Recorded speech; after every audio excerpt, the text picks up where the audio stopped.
Young gardener Malik Johnson thought it was just another ordinary workday at the old Southern estate until he found its owner, Henry Ellison, collapsed beside a forgotten grave. Malik carried the old man into the house and cared for him through the night. Worried and restless, Henry couldn't stop wondering why the boy seemed so familiar. But when Malik wiped the dirt off the tombstone the next day, he uncovered a secret that would turn his entire world upside down. Before we continue, tell us what time it is and where you're watching from. And subscribe, because tomorrow I've got something extra special for you. The Georgia sun hadn't yet burned off the morning mist when Malik Johnson pushed his rusted shopping cart down Maple Street. 20 years old, with calloused hands that belonged to someone twice his age, he moved with the quiet efficiency of a man who'd learned early that survival didn't wait for anyone. His cart rattled with the day's findings: aluminum cans, copper wire stripped from an abandoned warehouse, a dented toolbox someone had left by the curb. Each item had a price. Each price bought another week of his mother's medication. Malik's apartment was 3 miles away, in the section of town where the streetlights stayed broken and the pavement cracked like dried earth.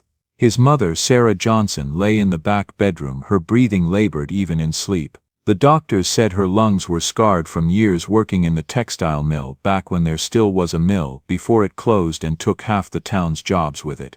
He dropped out of school at 16. Not because he wanted to, but because someone had to work. Someone had to keep the lights on. Someone had to choose between his future and his mother's present. It wasn't really a choice at all. "Malik," a voice called from across the street. He looked up to see Mrs. Patterson waving from her porch. She was one of the good ones, always saved her cans for him, never looked at him like he was invisible the way some folks did. "Got a bag for you, honey." On the side porch. "Thank you, ma'am." He meant it. Kindness was rare enough to be treasured. By noon, Malik had made his way to the nicer part of town, where the houses had names instead of numbers. Oak Haven, Riverside Manor, Maple Hollow. These weren't just homes, they were statements, reminders of a world Malik could observe but never enter. He was sorting through a pile of yard waste behind a coffee shop when he heard footsteps approaching. "Excuse me, young man." Malik turned to find an elderly white woman standing there, her silver hair pulled back in a neat bun. She wore a simple gray dress and sensible shoes. Her face was lined with age, but her eyes were sharp, assessing. "Yes, ma'am. I'm Nora Whitfield. I manage the Maple Hollow estate." She paused, studying him. "I've seen you around town. You do yard work, don't you?" Maple Hollow. The name stirred something in Malik's memory, faint, like an old photograph left too long in the sun. His mother and grandmother used to mention it sometimes, their voices dropping low when they did. The famous old mansion on the hill. He remembered his grandmother's face changing whenever someone brought it up, remembered how she'd go quiet, her eyes distant and sad. Eventually, the family just stopped talking about it altogether. Malik straightened, wiping his hands on his worn jeans. "Yes, ma'am. Whatever needs doing, cutting grass, clearing brush, hauling. I work hard." Nora nodded slowly. "The property has been neglected. The gardens are overrun. Mr. Ellison, the owner, he hasn't had the energy to maintain it himself. I'm too old to do it alone." She pulled a piece of paper from her pocket. "This is the address. Can you come by tomorrow morning? $6 an hour. Cash. $6 an hour. For a week's work that could cover his mother's prescriptions and maybe, just maybe, leave enough for groceries that weren't past their sell-by date." "I'll be there, ma'am. 6 a.m. That will do." Nora's expression softened slightly. "Bring work gloves if you have them. The brush is thick." The next morning, Malik stood at the iron gates of Maple Hollow, and for a moment he forgot how to breathe. He'd heard about this place his whole life. The old Ellison mansion, the grandest estate in the county. But hearing about something and seeing it were two different things entirely. The house rose before him like something from another era. 3 stories of white-painted brick, with tall columns that held up a second-floor balcony. The windows were floor-to-ceiling on the main level, the kind that would flood the rooms with light. Black shutters framed each one, though some hung crooked now, victims of time and weather. The roof was slate, real slate, not shingles, and even from here Malik could see the ornate iron cresting along the ridgeline.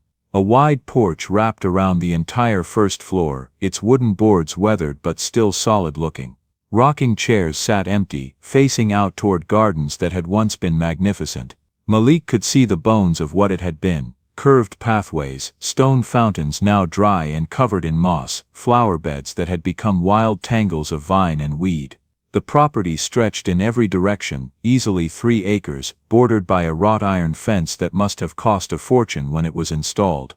Ancient oak trees dotted the landscape, their branches creating cathedral-like spaces beneath them. Spanish moss hung from their limbs like gray-green curtains, swaying gently in the morning breeze. It was beautiful, hauntingly so, and it was falling apart. Paint peeled from the columns in long strips, sections of the porch railing had rotted through. The gardens were so overgrown they'd nearly consumed the pathways entirely. One of the second-floor shutters hung by a single hinge, creaking softly, but even in decay, Maple Hollow held on to its dignity. This had been a place of importance once. A place where decisions were made and deals were struck. A place that mattered. Malik understood, suddenly, why his grandmother's voice had always carried such strange weight when she mentioned this house. This wasn't just any estate. This was history, power, legacy, and now he was being hired to trim its hedges. Impressive, isn't it? Malik turned to find Nora standing beside him, keys in hand. "Yes, ma'am," he said softly. "I've lived here my whole life, but I've never actually seen it up close. It's sad." Nora finished for him. "It's sad. All this beauty, all this history, just rotting away."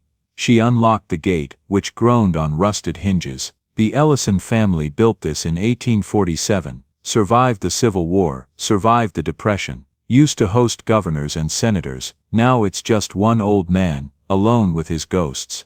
They walked up the long driveway, Malik's work boots crunching on gravel that was half buried in weeds. Up close, the house was even more magnificent, and even more neglected. The front door was a massive thing of carved oak, with beveled glass panels on either side. "The property is 3 acres, Nora explained as she led him around the side of the house. "Start with the front gardens, work your way around. There's tools in the shed, mower, trimmer, rake, use whatever you need." They walked through overgrown pathways. Malik's eyes took in the scope of the work, but also the details. A stone bench, hidden beneath jasmine that had gone wild. A sundial, its bronze surface green with age. The remnants of a rose garden, where a few hardy blooms still fought their way toward sunlight. This place had been loved once, carefully tended. Someone had planted these gardens with intention, with dreams of beauty that would last, and then someone had let it all die. As they rounded the western corner of the property, Nora stopped abruptly. Her voice dropped lower. "This section here," she gestured toward a corner where the vegetation grew even thicker, forming an almost impenetrable wall of green. "You leave alone. Don't cut anything back there.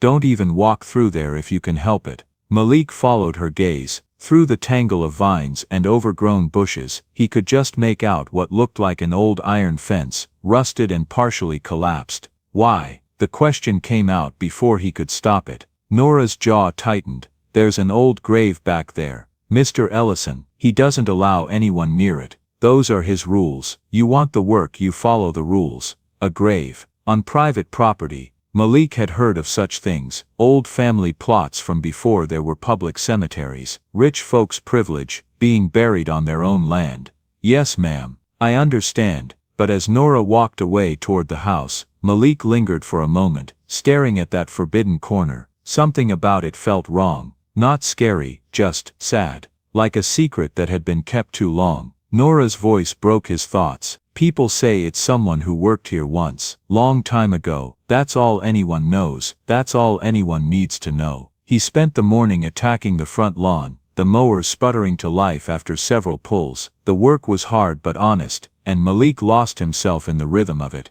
Push forward, turn, push back, watch the wild grass fall away to reveal the earth beneath. Around noon Nora brought him a sandwich and a glass of sweet tea on a tray. "You work like you mean it," she observed. "That's rare these days." "Can't afford not to mean it, ma'am." She nodded, understanding in her eyes. "Take a break, eat in the shade." As Malik sat under an old oak tree, unwrapping the sandwich, ham and cheese, more generous than he'd expected, he found his eyes drawn to the house, specifically to one window on the second floor. A figure stood there. A man, tall and thin, barely visible behind the gauzy curtain. He wasn't moving, just standing there, looking out, looking down at the garden, looking perhaps at Malik. The figure's posture spoke of something Malik recognized, the weight of carrying something too heavy for too long. His own mother stood like that sometimes, when she thought he wasn't watching, when the pain got too bad, and she forgot to hide it.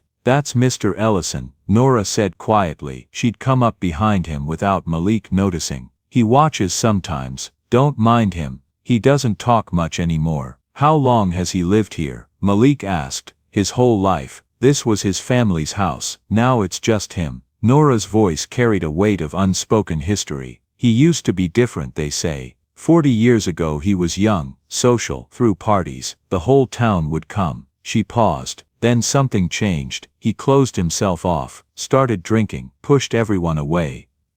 "What changed?" Nora shook her head.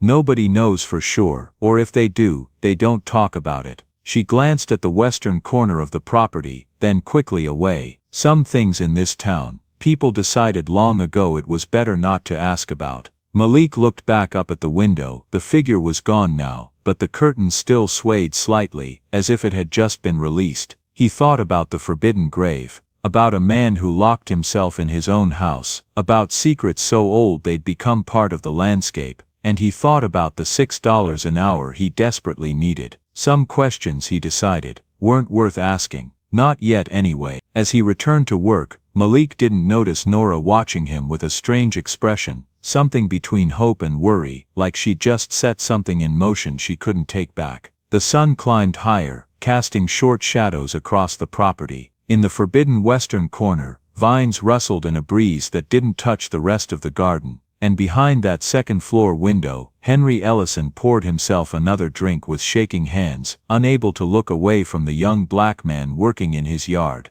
A young man the same age as the one he'd buried 40 years ago, the same age as guilt itself. 3 days into the job, Malik had cleared most of the front gardens. The property was beginning to remember what it used to be, flower beds emerging from beneath years of neglect, stone pathways revealed like archaeological discoveries. But it was the silence that struck him most. In 3 days he'd heard nothing from inside the house, except the occasional creak of floorboards, the distant clink of glass on glass. No radio, no television, no phone conversations, just silence, thick and heavy as the humidity. Nora came and went, bringing meals on trays that she carried upstairs. She'd return with the trays barely touched, her expression tight with worry she tried to hide. "He's not eating again," she muttered on the third afternoon, more to herself than to Malik. "Been like this for weeks." Malik paused in his raking. "Is he sick?" In a manner of speaking, Nora set the tray down heavily on the porch railing. "There's sick in the body, and sick in the soul, Mr. Ellison." She trailed off, shook her head. "He's been dying slowly for 30 years, just forgot to actually do it." It was the most Malik had heard her say about her employer. She immediately seemed to regret it, straightening her apron with brisk efficiency. "That's not my business to share, you just keep working. The garden needs you." But that night, as Malik was loading his tools into the shed, he heard it, a sound that made him freeze. It came from an open window on the second floor. Not quite crying, not quite speaking. A voice low and slurred, talking to no one. "Shouldn't have, so young. Didn't mean to. God forgive me." The words were fragmented, broken by what Malik recognized as the thick tongue of someone deep in their cups. His own father had sounded like that, in the months before he left, before the drinking took him away from them completely, first in spirit, then in body. Malik stood in the growing darkness, listening to a stranger's anguish, and felt something unexpected stir in his chest. Not pity exactly, something more complicated. Recognition maybe, the understanding that suffering came in many forms, wore many faces. Poverty wasn't the only prison. The next morning, as Malik trimmed hedges along the east side of the property, the window above him opened with a sharp squeak. Malik looked up, shading his eyes against the sun. Henry Ellison stood there for the first time in full view. He was perhaps 75, though drink and regret had aged him beyond his years. His face was gaunt, unshaven, eyes deep-set and red-rimmed. He wore an undershirt stained with what might have been coffee or whiskey or both, and his hand gripped the window frame as if he needed it for balance. Yes sir, Malik replied, respectful but not deferential. He'd learned early that some people tested you with rudeness, waiting to see if poverty made you bow. How old are you? The question caught Malik off guard. 20 sir. Henry stared at him, his jaw working as if chewing on words he couldn't quite speak. 20, he repeated, his voice rough. 20 years old. A long silence stretched between them. Malik could hear birds in the trees, the distant sound of a car on the road beyond the property, but mostly he heard the ragged breathing of the man in the window, as if even standing upright required tremendous effort. What's your name? Henry asked finally. Malik Johnson. Johnson. Henry's eyes narrowed slightly, searching Malik's face as if looking for something specific. You from around here? Born here sir, lived here my whole life. Another silence. Henry swayed slightly, caught himself. Your family, they been here long? Malik hesitated. There was something odd about the questions, something that felt less like small talk, and more like an interrogation however gentle. My mother's family, 3 generations, my father's side, we don't talk about them much. Henry's face did something complicated,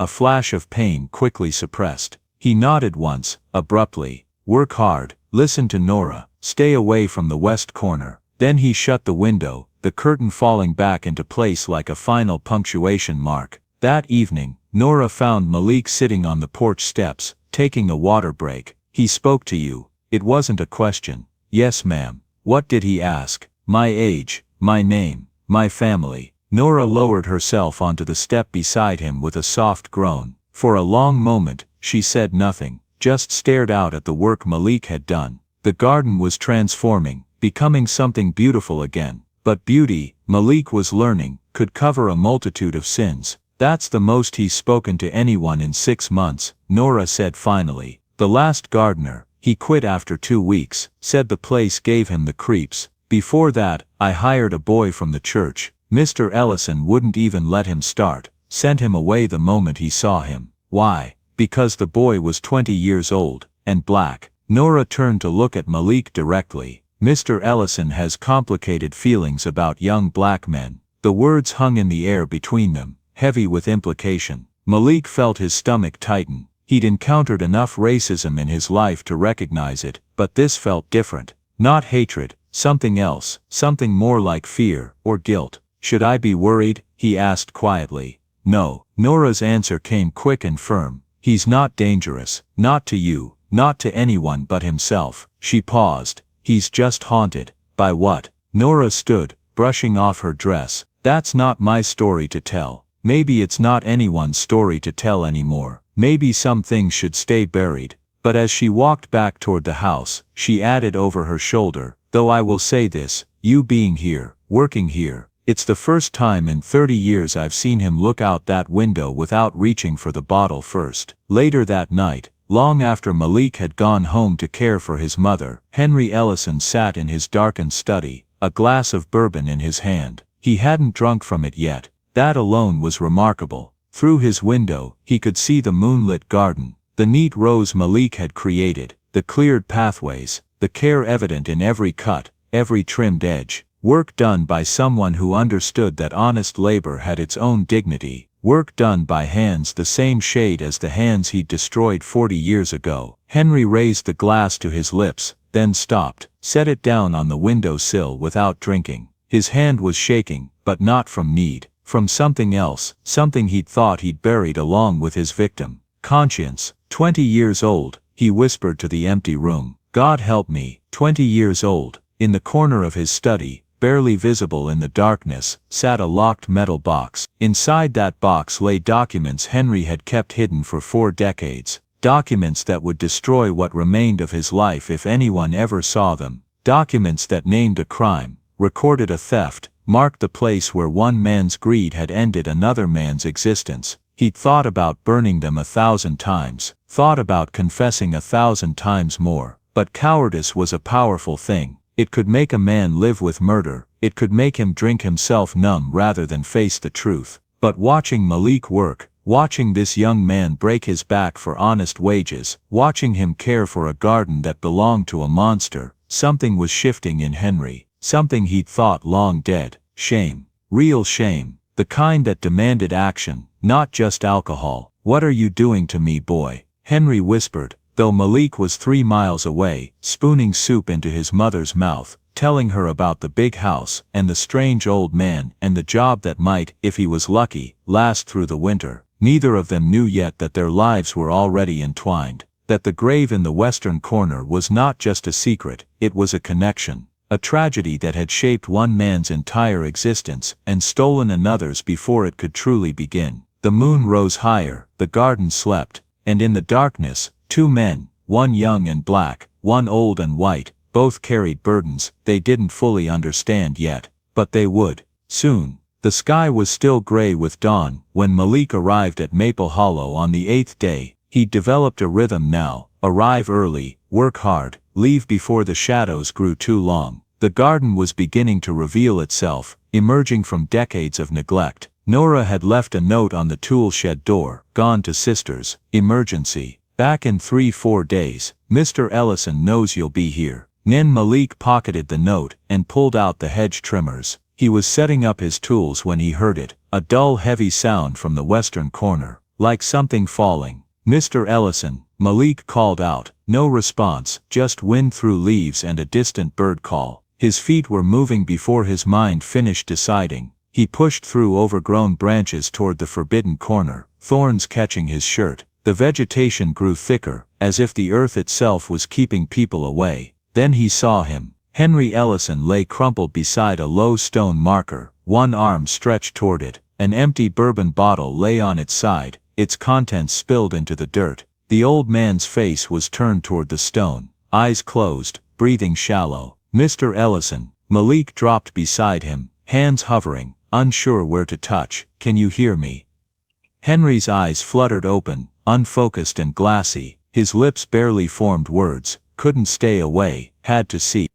"See what?" "Mr. Ellison, you need a doctor." "No." The word came surprisingly clear. Henry's hand gripped Malik's wrist with unexpected strength. "No doctors, just help me inside." Malik recognized something in the old man's desperate eyes, not just drunkenness, something deeper. A man at the end of something. "All right, but if you pass out again, I'm calling someone." He helped Henry up, half carrying him. The old man was lighter than he looked, all bone and regret. They stumbled through the garden together, Henry's breath ragged against Malik's shoulder. Inside, Malik guided him to the study's leather armchair, lowering him carefully. Henry's head lolled back, tears cutting tracks through the dirt on his face. Malik found the bathroom, filled a glass with water, grabbed a washcloth. When he returned, Henry's eyes were closed, but tears still flowed. Malik knelt, pressing the cool cloth to Henry's forehead. The old man's eyes opened, focusing on Malik with painful intensity. "I went out there," Henry whispered.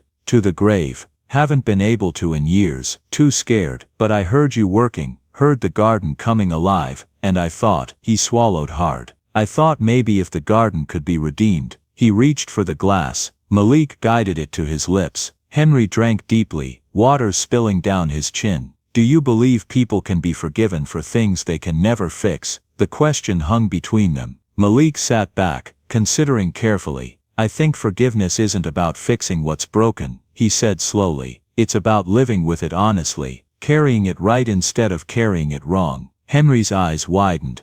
"How old are you?" 20. "You talk like you've lived longer." "Poverty ages you fast. You learn things early when you have to." "What have you learned?" Malik thought about his mother, the bills dropping out of school, about responsibility that made boys into men too soon. "I learned that graves don't go anywhere," he said. "Only the living run away." The words struck Henry like a blow. He covered his face with his hands, shoulders shaking with silent sobs. His whole body trembled with grief, held too long. Malik sat quietly, bearing witness. He didn't know what haunted this man, but he recognized grief. Sometimes you just had to be present while someone else broke. After a long while, Henry lowered his hands, face raw. "Where's Nora?" he asked hoarsely. "Her sister's having an emergency. Back in 3 or 4 days. Horror crossed Henry's face. 3 days alone. "I can call someone." "No." Henry laughed bitterly. "I don't have neighbors anymore, just people who pretend I don't exist." Malik studied him. the trembling hands, hollow eyes, the way he kept glancing toward a cabinet where more bottles likely hid. "I can stay," Malik heard himself say, "just to make sure you're all right. Make sure you eat something."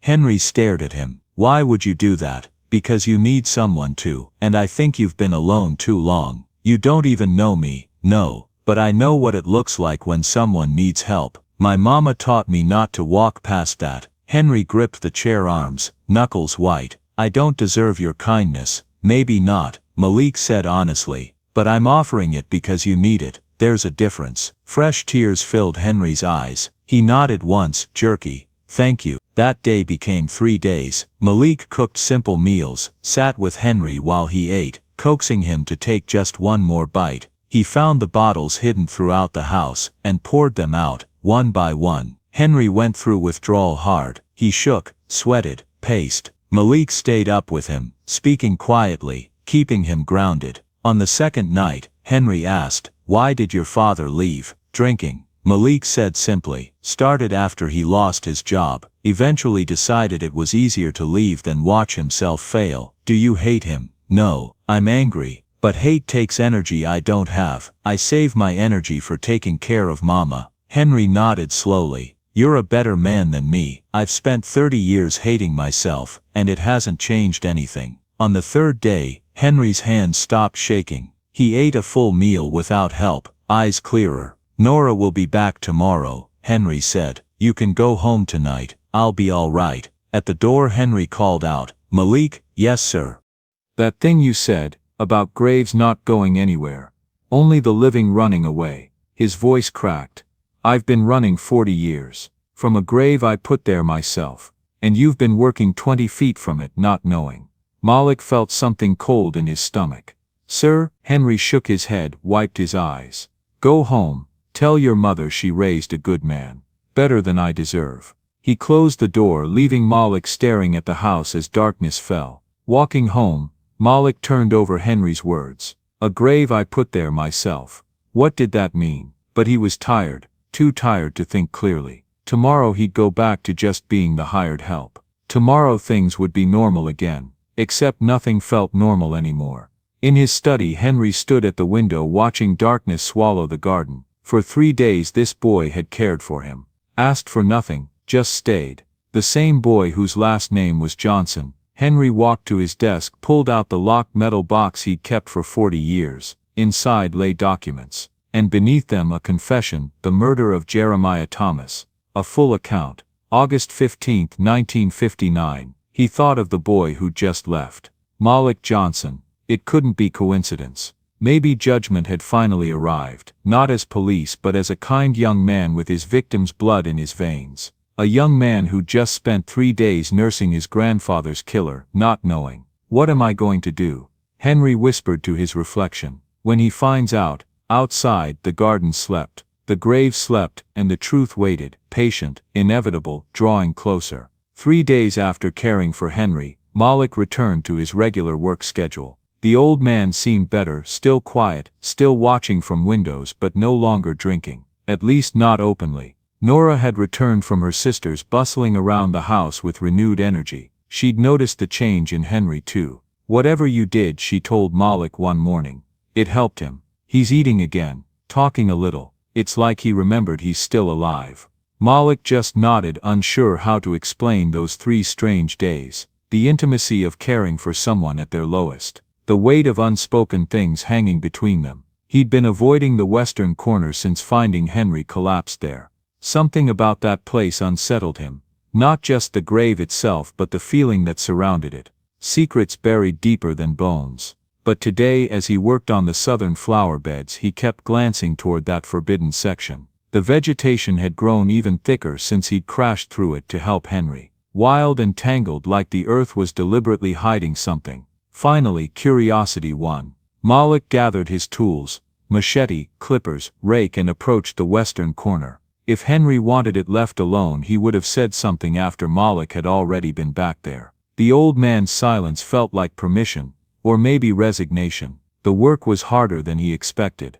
Vines thick as his wrist had wrapped around everything. Thorns from wild roses tore at his arms. Decades of growth created layers, brambles over ivy over honeysuckle over God knew what else. But slowly, the space revealed itself. The iron fence was more extensive than he'd thought. Not just a small plot, but a proper enclosure, maybe 10 feet by 10 feet. Someone had cared about this grave once. Had wanted it protected, marked, remembered, and then they'd let the forest swallow it whole. Malik cleared away the last of the heavy vines and knelt before the stone marker. His hands worked carefully, pulling away moss and lichen that had accumulated over decades. Letters emerged slowly, worn by weather, softened by time, but readable. First just one letter. J. Malik's heart began to beat faster. He scraped more carefully, working around the edges of the carved letter. Below it, partially hidden by a thick patch of moss, 1959. Nothing else. No full name, no birth date, no comforting Bible verse or beloved or rest in peace, just a single letter and a year. This wasn't a family grave lovingly tended. This was something else. Something hidden in plain sight. Malik sat back on his heels staring at the marker. The simplicity of it felt wrong. Felt like shame made stone. He pulled out his phone and took several photos. The marker, the fence, the layout of the small enclosure. Then he texted Ray, "Need you to look something up. Grave at Maple Hollow, just marked J 1959. Looks like the kind of burial black folks got when white folks wanted them gone but not found." Ray's response came quickly. On it. Might take a day or two to search records from that far back. Malik started to put his phone away, then texted again. Also check missing persons from that year. Something feels off about this. He stood looking at the grave with new eyes. Someone had died here. Been buried in secret, or at least in silence. Given a marker just substantial enough to mark a spot, but vague enough to hide an identity. Who was Jay? And why hide them here? On the Ellison property, behind layers of deliberate neglect. Malik thought about Henry's words 3 days ago. I went out there, to the grave. I haven't been able to in years. A grave the old man couldn't approach without falling apart. A grave he'd forbidden anyone to tend. A grave that seemed to radiate guilt like heat from sun-baked stone. Behind him a voice, "You found it." Malik spun around. Henry stood at the edge of the cleared area, leaning heavily on a walking stick. He looked pale, older than his 75 years, but his eyes were clear, sober. "Mr. Ellison, I didn't hear you. I've been watching you work." Henry gestured toward the grave with the stick. "Watching you uncover what I've been hiding for 40 years. Something cold settled in Malik's stomach. "Who's Jay?" Henry didn't answer immediately, just stared at the marker like it might speak for him. When he finally looked at Malik, his eyes were full of something Malik couldn't name. Grief, maybe, or fear. "Go home, Malik. Please, just go home." "Mr. Ellison, I'm not ready." Henry's voice cracked. "I thought I was, but I'm not. I need time." He turned and walked back toward the house, moving like every step hurt. Malik watched him go, more confused than ever. That night, lying in bed, Malik couldn't stop thinking about that single letter, J. So simple, so deliberately vague. His phone buzzed. "Ray, found something. Call me." Malik stepped outside onto the small balcony of their apartment, not wanting to wake his mother. "What did you find?" "Missing person report from August 1959. Ray's voice was tight. "Black male, age 20. Last seen heading to Maple Hollow Estate to meet with landowner about property dispute." Malik's chest tightened. "Name? Jeremiah Thomas." The world tilted. Malik gripped the balcony railing. "Malik, you there? That's my grandfather." The words came out strangled. "Thomas was my mother's maiden name. Her father, Jeremiah Thomas, disappeared before I was born. My grandmother died never knowing what happened to him." Ray swore softly. "Jesus, Malik. Are you thinking?" "I'm not thinking anything yet. Just," Malik tried to breathe normally. "Just tell me what the report says." "Not much. He went to Maple Hollow to discuss land ownership. Never came home. Wife filed a missing person report. Local police did a cursory investigation, found nothing, closed the case after 6 months. Listed as probable abandonment." "Abandonment?" Malik laughed bitterly. That's what they always said about missing black men back then. Easier than actually investigating. There's more. The land dispute was over 20 acres on the east side of the county. Jeremiah claimed the Ellison family had defrauded his father out of it years earlier, had documents proving it. And then he vanished. Yeah, Malik looked toward Maple Hollow, invisible in the darkness but weighing on his mind like a physical presence. Ray, that grave. The one marked J. What if? Don't say it yet. Not until we know for sure. But Malik already knew. Deep in his bones, in the way Henry had looked at him, in the guilt that dripped from every corner of that property, he knew. His grandfather wasn't missing. He was buried 20 feet from where Malik had been trimming hedges for 2 weeks, and Henry Ellison knew exactly where the body was. Because he'd put it there. For 2 days, Malik went through the motions, showed up at Maple Hollow, did his work, avoided the western corner and Henry both. He couldn't look at the old man without feeling rage building in his chest, hot and dangerous. But he also couldn't prove anything. Not yet. A single letter on a gravestone wasn't evidence. It could be anyone, could be coincidence. Except Malik didn't believe in coincidences anymore. He'd told his mother he found some old land documents at work, asked her about her father's missing property. She'd gotten quiet, then pulled out a shoebox from her closet, the one that held her mother's few possessions. Inside, faded photographs, a wedding ring and a single piece of paper. A land deed dated 1928, listing 20 acres purchased by Thomas Washington, Malik's great-grandfather, and a letter from 1959, from a lawyer, stating that the land had been legally transferred to the Ellison family. Mama said Daddy was going to fight it. Sarah had told Malik, her voice hollow, said the transfer was fraudulent. That he had proof. He went to Maple Hollow to confront them. And, she couldn't finish. Now Malik stood in the garden at Maple Hollow, rain beginning to fall, staring at the house. Henry was in there somewhere, drinking again probably, running from a truth that was closing in like storm clouds. The rain came harder. Malik should leave, get home before it got worse. But something made him stay. Some instinct that tonight mattered. Around 9 o'clock, he saw it. A light moving in the darkness. A flashlight, bobbing toward the western corner. Malik's pulse quickened. He moved toward the light, rain plastering his shirt to his skin. The beam illuminated Henry, wearing a rain slicker, carrying a shovel. He was heading directly toward the grave. Mr. Ellison, Malik called over the sound of rain. Henry spun around, the flashlight beam catching Malik's face. For a moment, they just stared at each other. 2 men in the rain, a secret between them that was about to break open. Go home, Malik. Henry's voice was barely audible over the storm. What are you doing with that shovel? Go home. But Malik was already moving closer. Are you trying to move him? Cover it up better. What? I'm trying to fix it. Henry's shout cut through the rain. I'm trying to mark it properly. To give him a real stone, one with his full name. I ordered it weeks ago and it finally came and I thought, he gestured helplessly at the shovel. I thought I could do it myself. In the rain, in the dark, like the coward I am. Malik stopped a few feet away. Give who a proper stone. Henry's face crumpled. The shovel fell from his hands.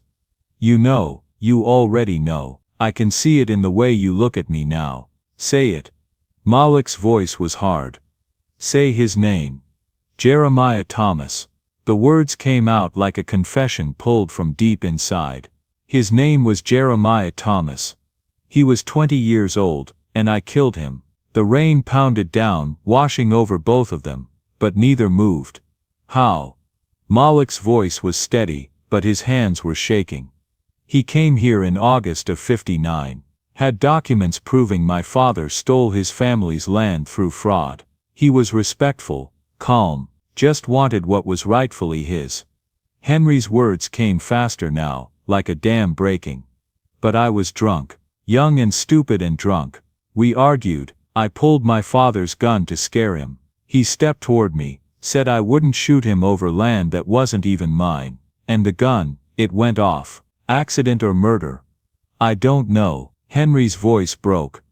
I've spent 40 years trying to decide. My finger was on the trigger, but did I mean to pull it? Was it rage or reflex? Does it even matter? He died, and I panicked. Malik felt like he was watching the scene from outside his own body. You buried him here. That night, dug the grave in the dark, just like I was going to fix it in the dark tonight, because I'm still a coward, still hiding. Henry sank to his knees in the mud. I forged papers making it look like he'd signed over the land, then disappeared. Everyone assumed he'd abandoned his family, and I let them think it. My grandmother died, believing her husband left her. I know, my mother grew up thinking her father didn't want her. I know, Henry's shout was anguished. Don't you think I know? Don't you think I've thought about them every day for 40 years? About the wife and baby he left behind. About the life I stole. Malik took a step closer. Why did you hire me? Did you know who I was? Not at first, but when Nora mentioned your mother's maiden name, I knew, or suspected. Henry looked up at Malik, rain and tears mixing on his face. And I thought maybe this was the universe giving me a chance, to make amends, to help his grandson at least, to do something right. So you let me work on my grandfather's grave, let me clear the weeds around the place where you murdered him. Malik's voice rose despite himself. What kind of I wanted to tell you. Henry struggled to his feet. That day you found me collapsed here. I'd come to confess, to show you the grave and tell you everything. But I couldn't get the words out. And then you took care of me for 3 days and I saw the kind of man you were and I thought. He laughed bitterly. I thought maybe I didn't deserve to feel better by confessing. That living with the guilt was my punishment. That's not your choice to make. Malik was shouting now. Justice isn't about your feelings. It's about truth. About my family finally knowing what happened. Thunder cracked overhead. Lightning illuminated both their faces. Young and old, accuser and accused. You're right. Henry's voice went quiet. You're absolutely right. Come with me. What? Come inside. There's something you need to see, something I should have given you weeks ago. They walked to the house in silence, both soaked through. Inside, Henry led Malik directly to the study. He opened a wall safe behind a painting, pulled out a metal box. Everything. Henry set the box on the desk with shaking hands. The original land deeds showing your great-grandfather as the rightful owner. Documents proving my father's fraud in 45, my own confession about what happened to Jeremiah. I wrote it 10 years ago but never had the courage to send it. He opened the box, spread papers across the desk. Malik saw his family's name on faded documents, saw Henry's handwriting on newer pages, a full accounting of the murder of Jeremiah Thomas. The land is yours, always has been. I have transfer papers already drawn up. My lawyer has them. The moment you want them filed, they're filed. Henry's hands trembled over the documents. As for me, I'm turning myself in. Tomorrow, I'll go to the sheriff, confess everything. Show them where to find his body. Why? Malik's voice was raw. Why now? Why not 10 years ago when you wrote the confession? Why not 40 years ago when it happened? Because I was a coward. Because I chose my comfort over justice. Because, Henry met Malik's eyes. Because until you showed up I'd forgotten what it felt like to be human. You reminded me. And humans have to face what they've done. Malik stared at the papers.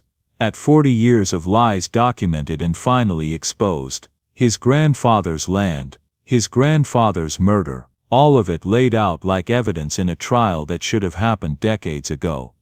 My mother, Malik said quietly. She deserves to know before the police do. She deserves to hear it from me. Yes, tell her I'm sorry. Tell her. Henry's voice broke completely.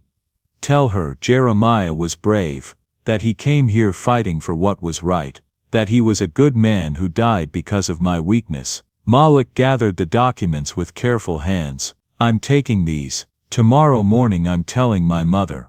And then I'm going to the police whether you turn yourself in or not. I understand. At the door Malik paused. That day I found you by the grave. You said you went there because you heard the garden coming back to life. You said maybe if the garden could be redeemed, maybe I could be too. Henry finished. But redemption isn't about feeling better. It's about doing what's right, no matter how much it costs. You taught me that. Even though it's 40 years too late. Malik walked out into the rain, clutching the documents that would destroy what remained of Henry Ellison's life, and finally give his grandfather the justice he died seeking. Behind him, Henry stood in the lit doorway, a silhouette of a man who'd finally stopped running. The storm raged on, but something had shifted. Truth long buried was finally surfacing, and there would be no more hiding from it. Malik didn't sleep that night. He sat at the small kitchen table in his apartment, the documents spread before him, reading his grandfather's story in faded ink and legal language. The land deeds showed everything. How his great-grandfather had bought the property piece by piece between 1888 and 1920. How William Ellison had convinced him to sign partnership papers in 1945, papers that were actually transfer documents. How Jeremiah had gathered evidence of the fraud, had proof that would have held up in court. And then there was Henry's confession, 10 pages, handwritten, detailing every moment of that August day in 1959, the argument, the gun, the panic, the burial, the forgery, the 40 years of guilt. At dawn Malik's mother emerged from her bedroom, saw him still at the table, and knew immediately something was wrong.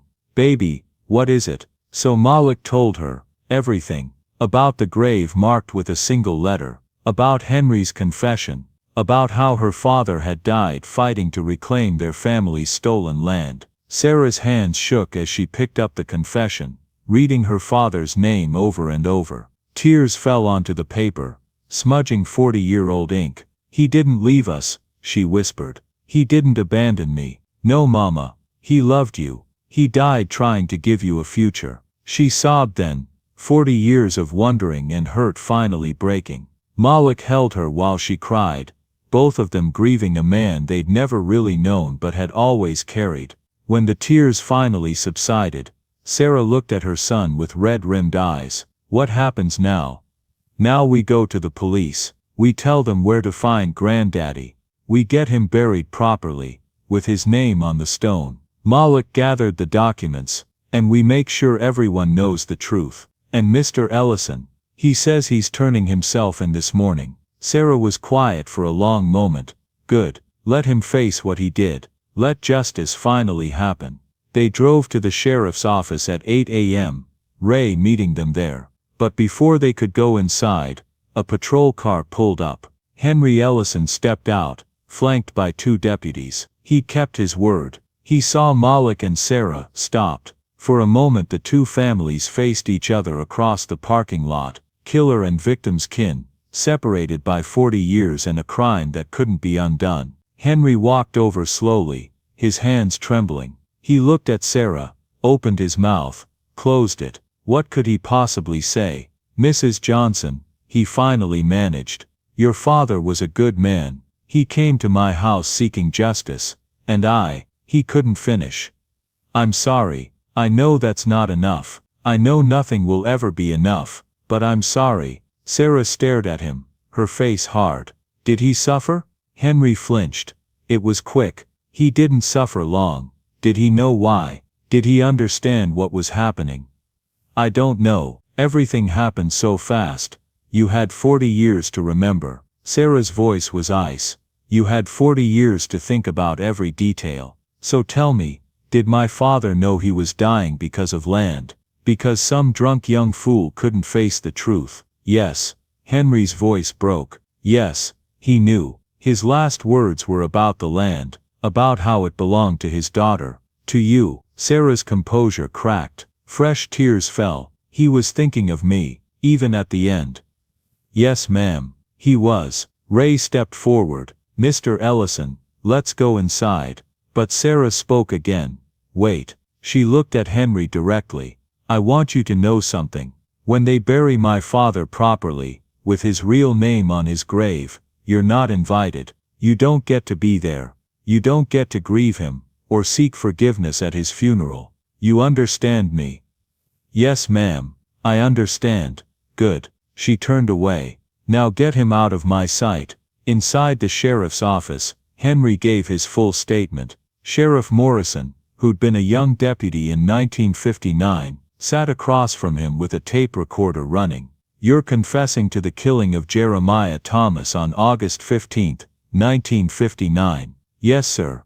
And you buried him on your property, in the western corner. Yes, sir. About 30 feet from the property line, near the old oak tree. Morrison looked at Malik and Sarah, who sat in chairs against the wall. And you've turned over evidence proving the Ellison family defrauded the Thomas family out of 20 acres of land. Yes, sir. All original documents are here, along with forged transfer papers I created after Jeremiah's death. Morrison shook his head slowly. 40 years. You kept this quiet for 40 years.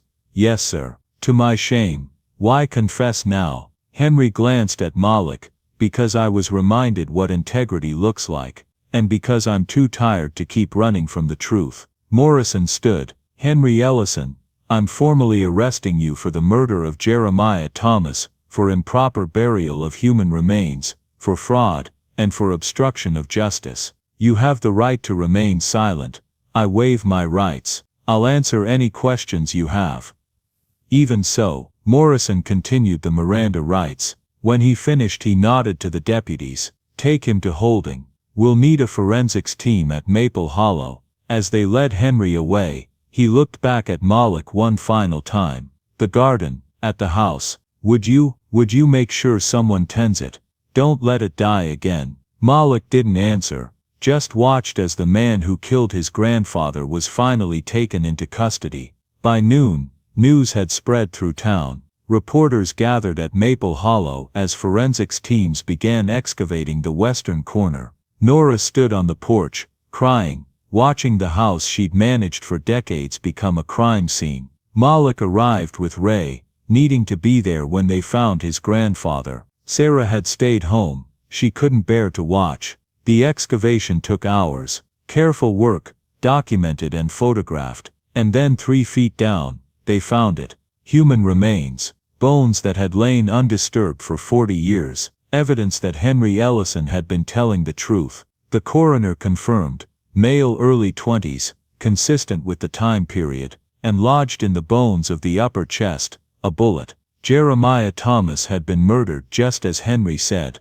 As they carefully removed the remains, Malik stood at the edge of the police tape, watching his grandfather emerge from the earth at last, watching justice, delayed for 40 years, finally arrive. Ray stood beside him. You okay? I don't know what I am. Malik wiped his eyes, relieved, angry, sad, all of it at once? Probably all of it. That's normal. Nothing about this is normal. They watched in silence as the coroner's van drove away carrying Jeremiah Thomas to finally receive a proper burial, to finally be identified, acknowledged, mourned. That evening, as the sun set over Maple Hollow, Malik walked through the garden one last time. Nora had told him he didn't need to come back, that she understood, but he'd wanted to see it.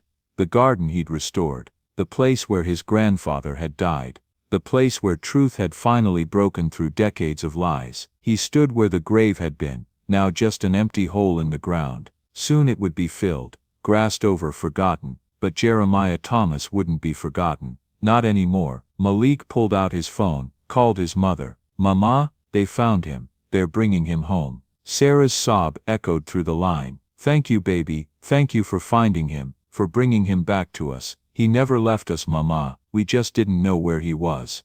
Now we do. Now we can say goodbye properly. As Malik walked back to his car, he passed the house where Henry Ellison had lived for 75 years, where he'd imprisoned himself with guilt, where he'd drunk himself numb rather than face the truth. The house looked different now, not grand or mysterious, just empty, a shell where a man had wasted his life, rather than do one brave thing. Malik got in his car and drove away from Maple Hollow, not sure if he'd ever return. Behind him the house stood silent in the fading light, its secrets finally exposed, its long shadow lifted at last. 6 months later, Henry Ellison stood trial for manslaughter. The courtroom in the county courthouse was packed. National media had picked up the story: a 40-year-old murder, a deathbed confession, stolen land, racial injustice. It had everything that captured public attention. But for Malik's family, it was simply painful. Justice requiring them to relive their grief publicly. Malik sat in the front row between his mother and great-aunt Phyllis, who'd flown in from Atlanta.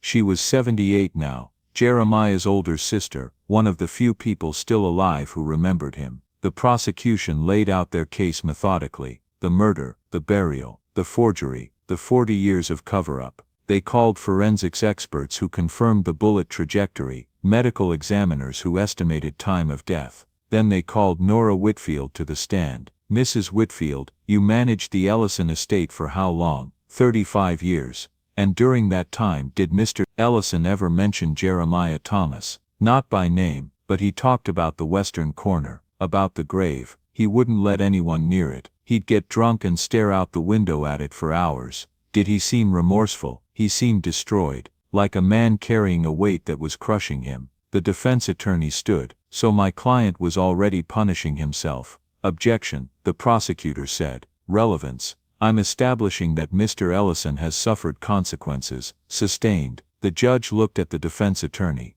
"Mr. Ellison's guilt or lack thereof is not determined by his drinking habits." Next question. After Nora came Ray Parker, who testified about the missing person report from 1959, about how it had been barely investigated, filed away, forgotten. Deputy Parker: "Why wasn't the case pursued more aggressively?" Ray's jaw tightened. "Because in 1959, a black man going missing after meeting with a wealthy white landowner wasn't a priority for local law enforcement." Murmurs rippled through the courtroom. "Are you saying there was racial bias in the investigation?" "I'm saying there was no real investigation. And yeah, I think we know why." The prosecutor nodded. No further questions. Then came the moment everyone was waiting for. The prosecutor called Sarah Johnson to the stand. Malik watched his mother walk up, her back straight despite her illness. She'd insisted on testifying, despite his concerns about her health. "Mrs. Johnson, tell us about your father." Sarah's voice was soft but steady.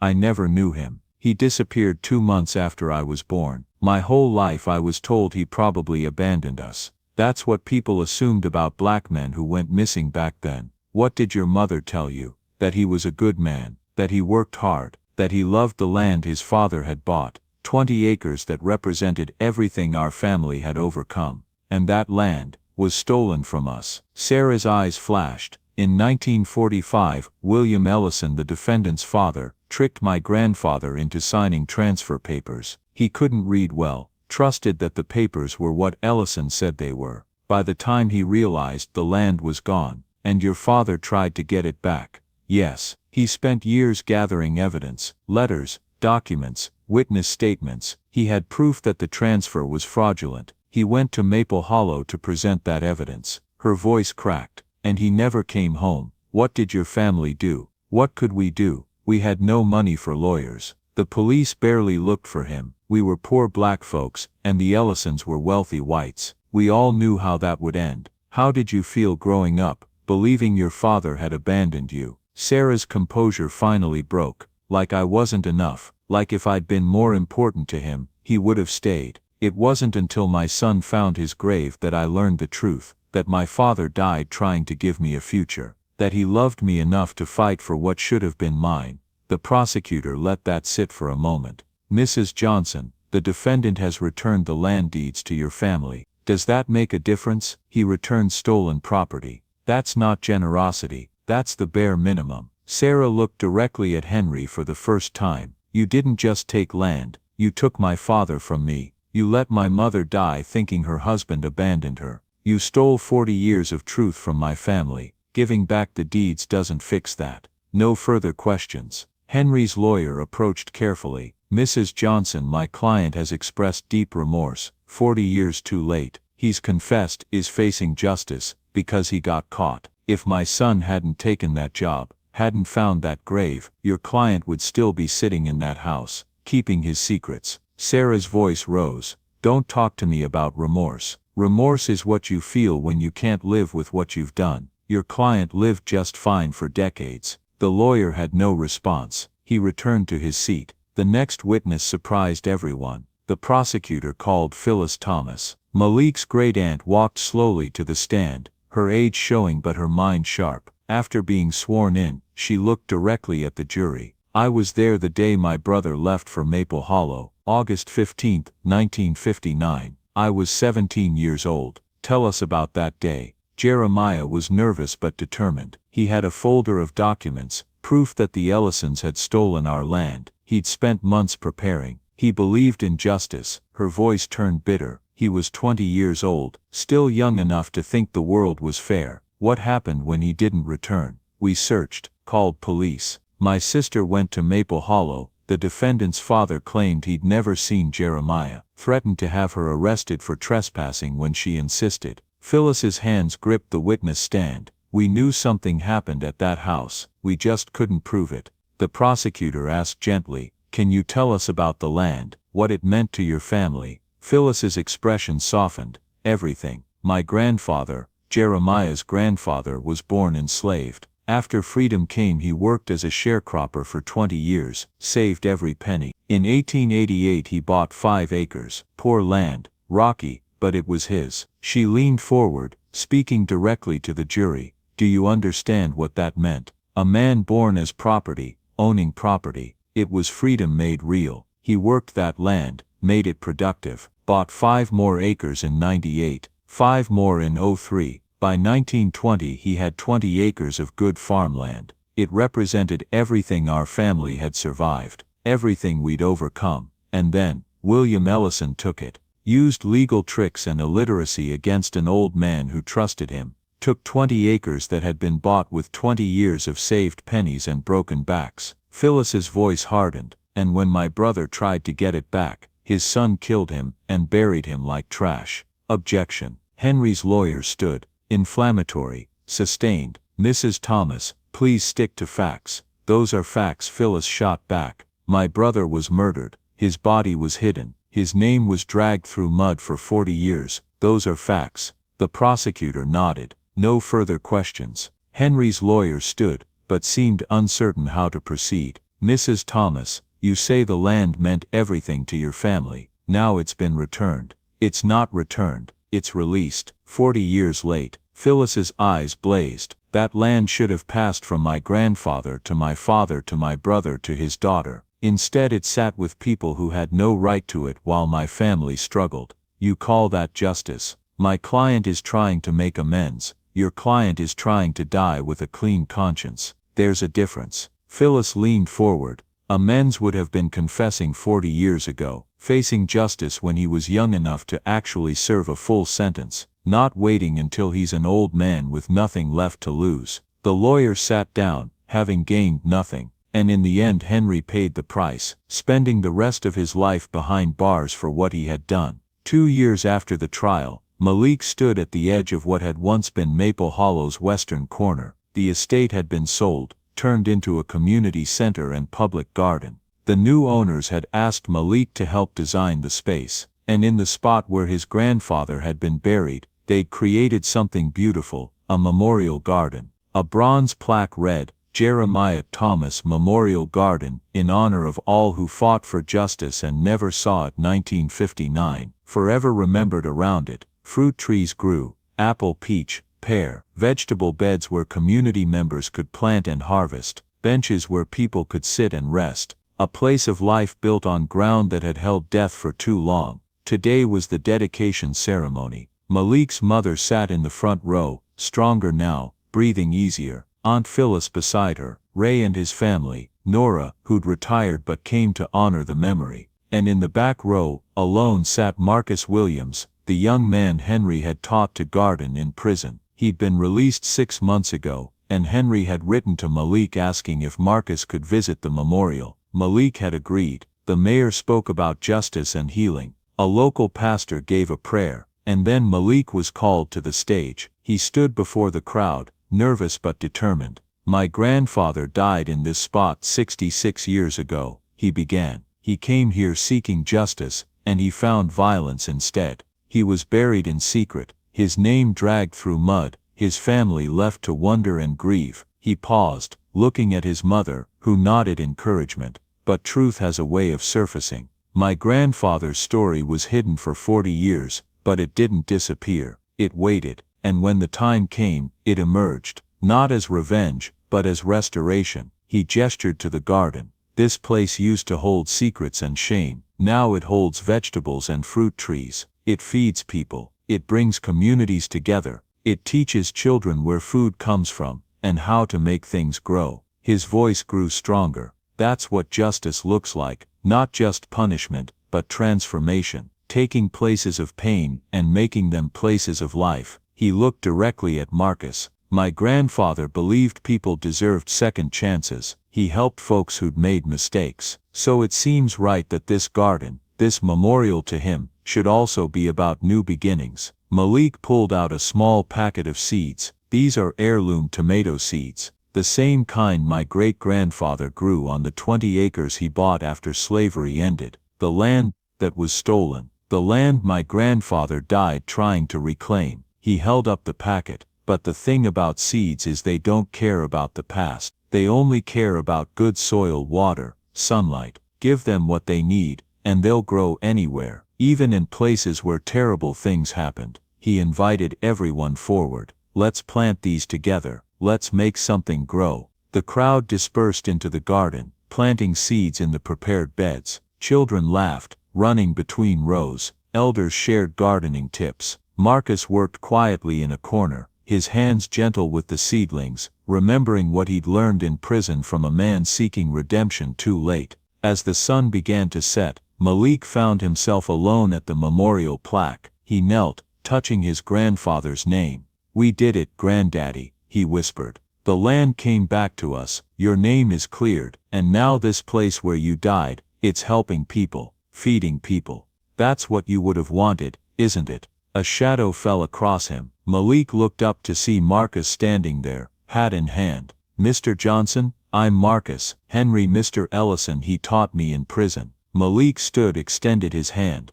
"I know, he wrote about you, he told me what he did to your grandfather, and he told me how you responded, with truth, but also with, I don't know, humanity I guess." Marcus looked at the plaque. "I'm in prison for armed robbery, hurt people, took things that weren't mine, and I was angry about it, felt like the world owed me something." He swallowed hard. "But Henry told me about your grandfather, how he worked hard, saved money, bought land fair and square, how it got stolen anyway, how he died trying to make it right. And Henry said, that man had every reason to be angry, but he came seeking justice through proper channels, with dignity, with hope that the system would work." Marcus met Malik's eyes. "It didn't work. The system failed him. But you didn't become bitter. You didn't seek revenge. You just made sure the truth came out, and then you built something good from it." "I didn't do it alone," Malik said quietly. "My mother, my family, we did it together.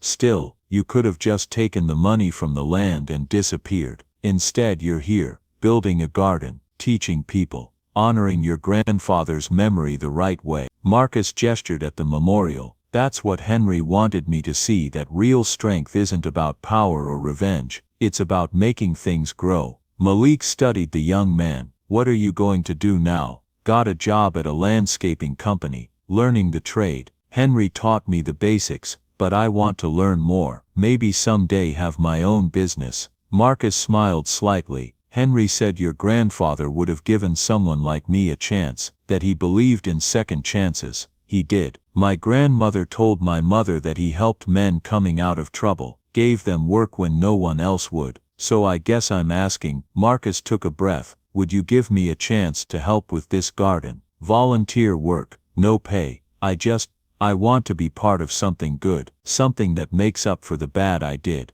Malik considered. This young man, trying to build a better life from a broken start, seeking redemption the hard way, through work, through service. "Yeah," Malik said. "Yeah, we could use the help. Come by Saturdays. We've got a lot of planting to do." Marcus's face lit up. "Thank you. I won't let you down. Just show up and do the work. That's all anyone can ask." As Marcus walked away to rejoin the volunteers, Malik's mother approached. "That was kind of you," she said. "Granddaddy would have done the same." "Yes, he would have. Sarah slipped her arm through Malik's. You know, for years I thought the worst thing about losing my father was not knowing what happened to him. But I was wrong. What was the worst thing? Not knowing who he was, what he stood for, what kind of man he'd been. She looked at the garden, at the people planting and laughing, and building something together. But now I know, he was the kind of man who fought for justice, who believed in doing things right, who thought about future generations, not just himself. She squeezed Malik's arm. And he'd be so proud of you, of this garden, of how you handled all of this, the truth, the trial, the anger. You honored him better than any gravestone ever could. Malik felt tears prick his eyes. I just tried to do what seemed right. That's exactly what he did. And look where it led to you, carrying on his legacy, making sure his death wasn't meaningless. Sarah smiled through her own tears. The land came back to us, the truth came out, and now his name is teaching people about courage and justice. That's not a bad ending to a story that started so terribly. It's not an ending though, is it? Malik looked at the young trees, the planted seeds, the children running between rows. It's a beginning, for all these people learning to grow things, for Marcus trying to build a better life, for everyone who'll eat food from this garden. You're right. Sarah looked at her son with pride. Your grandfather planted seeds he never got to harvest, but they grew anyway. Through you, through this garden, through everyone his story touches. She paused, then added, that's the thing about truth, baby. You can bury it, hide it, try to kill it, but if it's planted in good soil, it'll grow eventually. Might take 40 years, but it'll grow. That night, Malik received a call from the prison. Henry Ellison had died in his sleep. Heart failure, they said. Peaceful. He was 78 years old. Malik felt nothing at first, then something complicated. Not grief, exactly, but not satisfaction either. Just a sense of something ending that had needed to end. The prison chaplain said, he wanted me to tell you something if he passed. He said, tell Malik the garden taught me that you can't plant new seeds until you've cleared the old weeds. Tell him thank you for helping me clear mine. Malik thanked the chaplain and hung up. He stood at his window, looking out at the darkness, thinking about an old man who'd spent 40 years drinking himself to death, and 2 years in prison finally learning to live. His phone rang again. Marcus, Mr. Johnson, I just heard about Henry. I wanted to see if you were okay. I'm fine. Are you? Yeah, I mean he was the closest thing to a mentor I had in there. He taught me a lot, but I know what he did to your family, so I don't want to act like, Marcus, it's okay to grieve him. He helped you. That was real, whatever else he did. A pause. Can I ask you something? How did you do it? How did you talk to him, write to him, after what he did? Malik thought carefully. I didn't forgive him. I need you to understand that. What he did to my grandfather, to my family, that's not mine to forgive. But I recognized that he was trying, finally, to do something right, and I couldn't let my anger stop him from that. Does that make sense? Yeah, it does. People are complicated, Marcus. Henry was a murderer. He was also a man who taught you to garden, and told you to build something good with your life. Both things can be true. I'm going to keep working at the memorial garden. If that's still okay, it's still okay. Henry would have wanted that. After they hung up, Malik sat in the darkness, thinking about justice and mercy, and the strange tangled ways they intersected. Henry Ellison had died in prison, paying for his crime, but he'd also died having finally told the truth, having taught a young man to build instead of destroy, having funded a garden that would feed people for years to come. Was that redemption? Malik didn't know, wasn't sure anyone could answer that, but it was something, and sometimes, something was enough. 3 months later, on what would have been Jeremiah Thomas's 86th birthday, the Memorial Garden held its first harvest festival. Hundreds of people came. They picked tomatoes and peppers,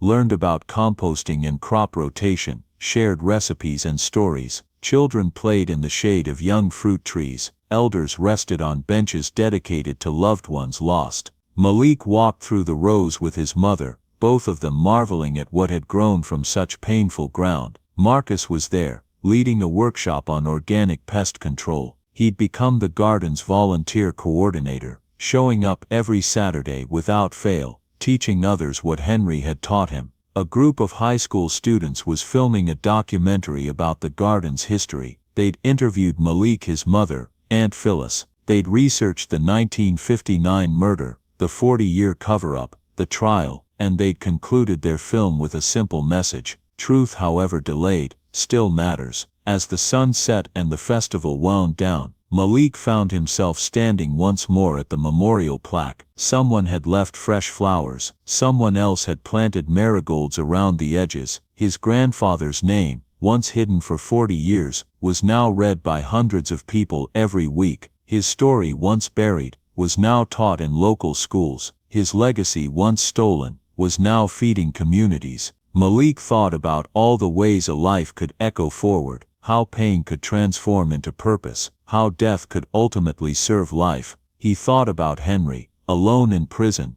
teaching a young man to garden, about Marcus, using those skills to rebuild his own life and help others, about seeds planted by hands that would never see the harvest, growing anyway, because that's what seeds do when given good soil. His phone buzzed. A text from his mother, who'd gone home early. Your grandmother appeared in my dream last night. She was young, smiling. She said, tell my Jeremiah I finally know the truth. Tell him his baby girl is okay now. Thought you should know. Malik smiled, tears blurring his vision. He didn't necessarily believe in signs or spirits, but he believed in peace, the kind that comes when questions finally have answers, when stolen names are restored, when families can grieve properly and move forward. Rest easy, Granddaddy, he whispered to the plaque. Your fight is over, but the garden keeps growing. 5 years later, Malik stood in cap and gown, accepting his master's degree in environmental science and community development, his thesis From Tragedy to Transformation, How Community Gardens Can Heal Historical Wounds. His mother sat in the front row, healthy now, her lungs clear for the first time in years. The land money had paid for treatments, for a home with clean air, for a life she'd never imagined possible. Aunt Phyllis was there too, now 83 but still sharp. She'd lived to see her brother's name cleared, his memory honored, his legacy celebrated. That was enough, she said, more than enough. After the ceremony, Malik's advisor pulled him aside. I've got an opportunity for you. The state is funding a program to create memorial gardens on sites of historical injustice, lynchings, destroyed black neighborhoods, forgotten cemeteries. They need someone to direct it, someone who understands both the horticulture and the healing. I recommended you. Malik's heart quickened. Direct the whole program. 20 sites across Georgia to start. Could expand nationally if it works. You'd be designing gardens, training communities, helping people transform painful histories into living monuments. The advisor smiled. It's exactly what you did at Jeremiah Thomas Garden, but on a larger scale. Malik thought about his grandfather, about the garden that bore his name, about all the seeds that had been planted there, literal and metaphorical. Thought about Marcus, now a paid groundskeeper with plans to study landscape architecture, about the hundreds of families who'd harvested vegetables there, who'd learned about their history while tending tomatoes and greens. When do I start? Join us to share meaningful stories by hitting the like and subscribe buttons. Don't forget to turn on the notification bell to start your day with profound lessons and heartfelt empathy.